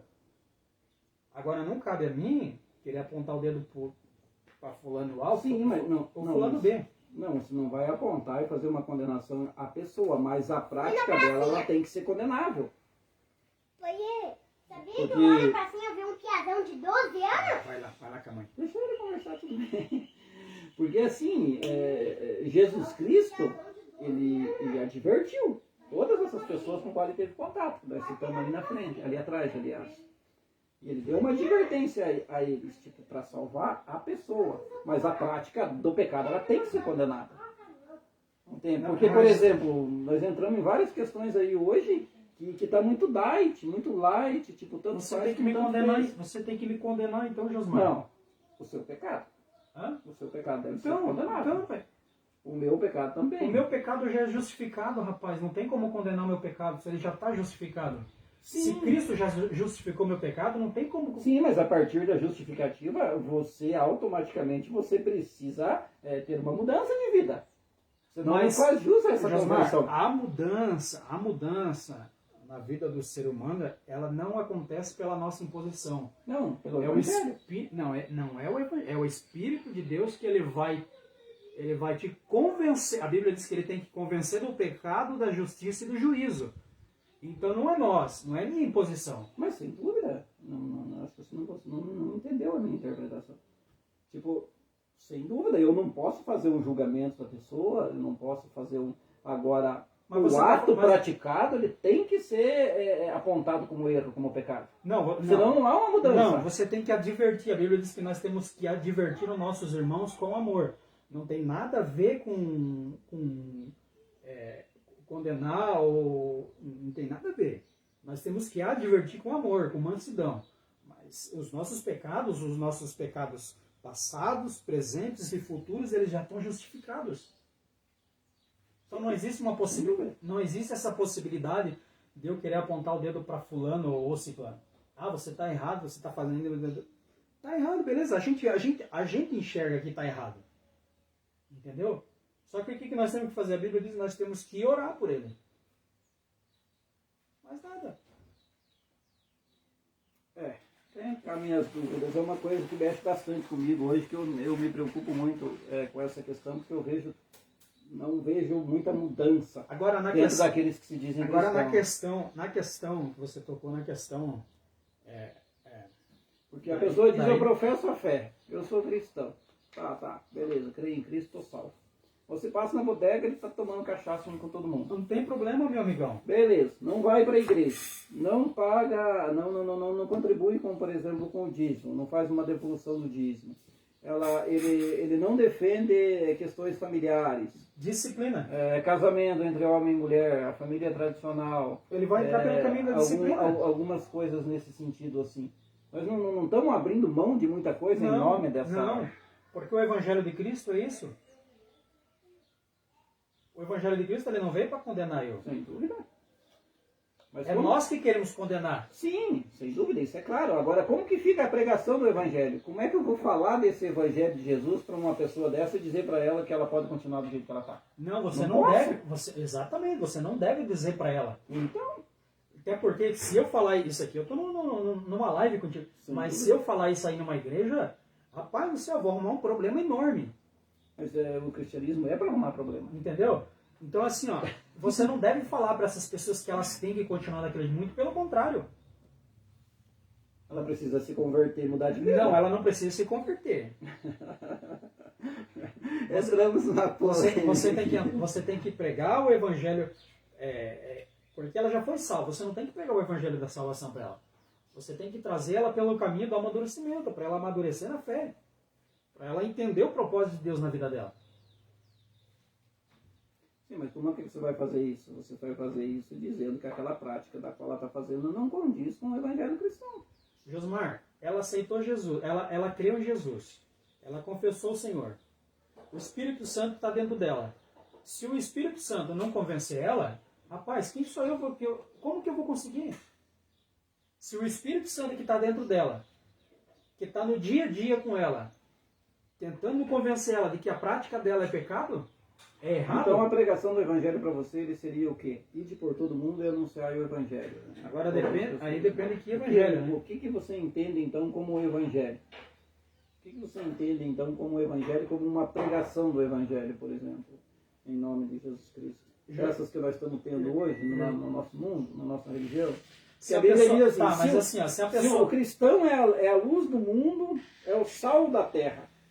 Se o sal perde o sabor, tudo fica sem gosto, tudo perdeu. E é isso que nós estamos vendo nesse mundo. Nós vemos as pessoas se matando, nós vemos as pessoas desesperadas, nós vemos as pessoas se prostituindo, nós vemos as pessoas se drogando, nós vemos as pessoas bebendo e todas elas dizendo que creem em Cristo. Mas a gente não vê uma mudança como nós víamos no ano passado. Mas a mudança não vem de nós, não é nós que conseguimos mudar as pessoas. Se a pessoa ela creu e confessou o Senhor, ela só creu e confessou porque ela ouviu o Evangelho. Ela já ouviu o Evangelho. E o Espírito de Deus já habitou nela. Está no Espírito. Há uma aliança, um casamento. O Espírito dela com o Espírito de Deus agora é um só. Então, se o Espírito de Deus que está dentro dela não convencer ela que aquela prática é pecado, você acha que você vai conseguir? Pois é, mas será que aí nós não estamos culpando o Espírito Santo? Não. Porque se o Espírito Santo está nela, se essa pessoa creu em Cristo e continua no mesmo estado da qual ela estava antes, enquanto estava antes de crer em Cristo, antes de professar a fé, antes de confessar o seu pecado. Porque ela não está em Cristo, o Espírito Santo está nela. Ela creu. Mas ela não está inserida em Cristo. E como que nós vamos fazer para inserir? Viu? Escute. Certo? Sim. Então, assim, ó, já até me perdi agora, né, o que eu ia falar para ti. Me cortou, já me perdi. Mas, ou seja, rapaz, se o Espírito de Deus não convencer ela, eu não vou conseguir. Não, isso sem dúvida, isso é claro para mim também. Entendeu? A minha preocupação é quando eu falo para você, quando você vai comparar aqui, como você mesmo citou, nós não podemos aqui ignorar o Antigo Testamento, nós também não podemos ignorar esse povo que se declarava cristão, que são os nossos pais na fé, aí mais para trás. Aí você olha qualquer uma pessoa bíblica que se declarava cristã e você olha para a vida dela. Como que ela professou essa fé, como que ela testemunhou essa fé, as coisas que ela conquistou em obras, pela prática dessa fé. E a gente não tem visto isso nos nossos dias. Por quê? O Deus é o mesmo. O Evangelho é o mesmo. Será que nós como cristãos, não estamos secularizando e nivelando muitas coisas por baixo e essa mudança não vem acontecendo justamente por nós não, de fato, estar pregando essa verdade do Evangelho? Não vejo assim. Não vê assim. Talvez eu esteja enganado, né? É a minha visão, é aquilo que eu tenho visto, né? Não sei se alguém aí do outro lado teria algo a dizer sobre esse assunto, né? Talvez deixe aí nos comentários, amanhã depois a gente vai ver, né? E conseguir entender melhor isso daqui, porque para mim fica aí um questionamento. Eu questiono você que vá porventura ver esse vídeo, né? Porque eu não consigo ver isso com muita clareza. Que o Evangelho pregado, anunciado, ele produz o fruto. E o Evangelho, ou ele não está sendo anunciado como ele deve ser, ou nós não estamos produzindo esses frutos que o Evangelho precisa.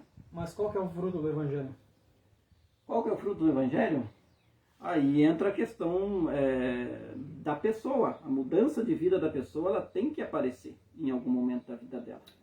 Em algum momento da vida dela, ela tem que dizer, eu era cachaceiro, não sou mais. Eu vivia me prostituindo, não me prostituo mais.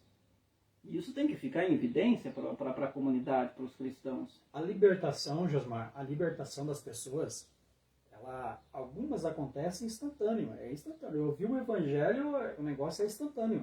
Rapaz, eu estou errado, eu preciso mesmo mudar de vida. Algumas pessoas é instantâneo, algumas não. Algumas é progressiva. Exatamente. Entendeu? É progressivo. A libertação delas é progressiva. E isso não torna ela uma pessoa não salva. Isso não faz com que ela não tenha o Espírito de Deus. Sim, isso eu não questiono. Né? O meu questionamento é ao você olhar aqui, por exemplo, para as nossas comunidades, para o nosso bairro Planalto. Neste ano, por exemplo, o Evangelho foi anunciado.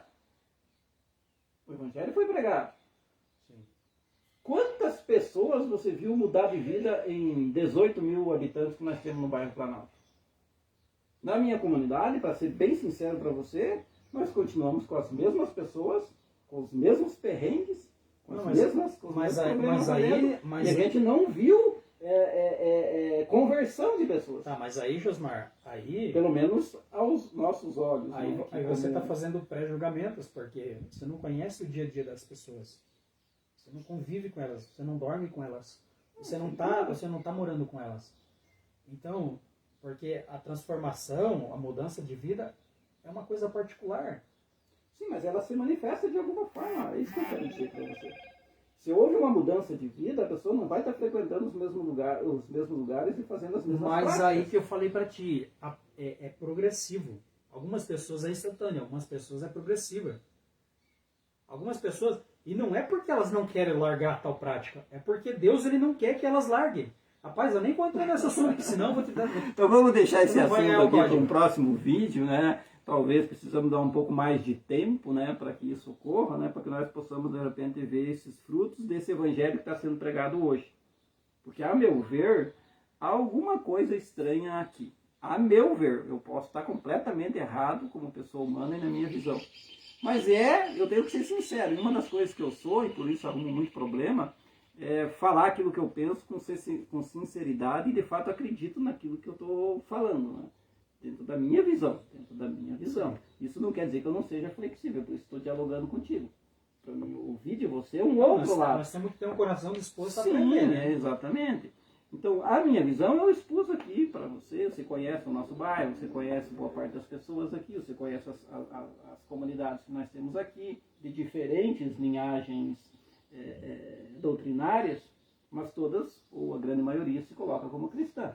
No entanto, é isso que eu quis dizer para vocês. Se nós temos tanta pregação do Evangelho, por que é que nós vemos tantos absurdos e não vemos muita coisa positiva nessa transformação?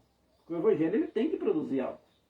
Talvez, como você citou, eu não estou lá junto com a pessoa, eu não convivo com a família dela, talvez eu esteja vendo muitas aparências, pode ser que seja uma falha minha. Mas é a visão que a gente consegue, assim, não é taxando um julgamento ou condenando alguém. Mas nós não podemos também fechar os olhos às práticas que nós vemos. Né? Paulo, entre aspas, aqui com o perdão da palavra, descia o porrete nas comunidades a qual ele fundou. Efésios, Coríntios, Gálatas. Você vai ler qualquer carta de Paulo lá para ver as palavras e a firmeza com que Paulo usava em cima da comunidade que ele mesmo tinha fundado. Ele exortava. Por causa dessas práticas. É diferente de descer o Paulo, ele exortava. E as palavras Sim, dele... é o palavreado que a gente acaba E as utilizando palavras mais dele- popular, né? Ele era com amor. Sim. Ok, vamos deixar esse assunto aqui mais para frente. Talvez no próximo vídeo a gente já veja um pouco mais de resultado quanto a isso. Ou eu consiga ver alguma coisa mais de fruto desse evangelho que está sendo anunciado na nossa região. Em nome de Cristo. Então, para encerrar o nosso assunto, uma última questão agora, encerrando mesmo, sobre o futuro. Como que você vê as nossas religiões, a nossa igreja, caminhando dentro disso que a gente vem refletindo aqui? Como que você vê assim, o futuro das nossas religiões, da nossa igreja, o, digamos assim, o futuro da nossa fé, se ela, né, você usando aqui essa discordância daquilo que eu vinha narrando, como que você vê essa questão da fé? Ela não está sendo muito profanada? Como que você vê o futuro para frente? Os nossos filhos, por exemplo, daqui 10, 15 anos, um menino desse aqui, o que é que ele vai estar ouvindo por aí como evangelho? Bom, o que é, de fato, esse evangelho verdadeiro que precisa ser anunciado para ele, para mim, para você, Eu para as não nossas sou gerações? anunciado nada. Para as nossas gerações futuras. tinha. Como que você vê esse futuro da igreja? Deixa ele, coloca ele aí. Josmar, primeiro que ele vai estar ouvindo o que eu ensino, né? Que a Bíblia diz que nós devemos ensinar a criança no caminho que ela deve andar, quando ela crescer ela não vai se desviar dele. Né? Então ele vai estar muito alicerçado naquilo que eu vou ensinar para ele, naquilo que eu estou ensinando. Né? E o futuro da igreja, rapaz, não cabe a nós, cabe a Cristo. Né? Uma verdade que ele falou que as portas do inferno não iriam prevalecer contra a igreja, né? Então, Então, pode passar 1000 anos, a igreja ela vai estar alicerçada em Cristo, querendo as pessoas ou não, julgando as pessoas ou não, a igreja é de Cristo. A igreja é Cristo. Quem fundou a igreja foi Cristo. E nada vai fazer com que essa igreja ela venha à ruína. Sem dúvida. Então o futuro não pertence a nós. O futuro pertence a Cristo. E Cristo... Pertence a Deus. Exatamente, filho. E Cristo, ele é o cabeça da igreja. Não precisa falar mais nada. Ok. Dentro desse mesma questão que você vem colocando, eu concordo plenamente, sem dúvida, quanto a isso. Mas aí você vê a questão humanitária desse mesmo povo que está dentro das nossas, entre aspas, chamadas igrejas hoje, que se denominam igrejas, num segmento bastante contrário a isso, né?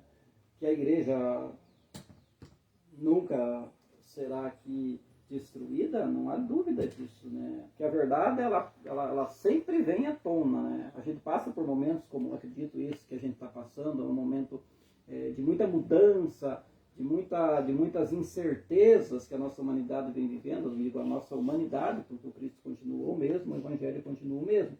Mas o momento que a gente vive hoje no mundo, a gente consegue ver que nós estamos em dores de parto nesse sentido. E esse sofrimento, a meu ver, de acordo com os textos bíblicos, ele tende a aumentar, né? Ele tende a nossa humanidade, o nosso povo, justamente pelo pecado, pelas falhas, sofrer muito as consequências desse mesmo pecado. Mesmo que a sua alma seja salva, mas na nossa humanidade, enquanto estamos aqui nesse mundo, eu vejo um futuro aí bastante, se a gente olhar como pessoa humana, assustador para a humanidade.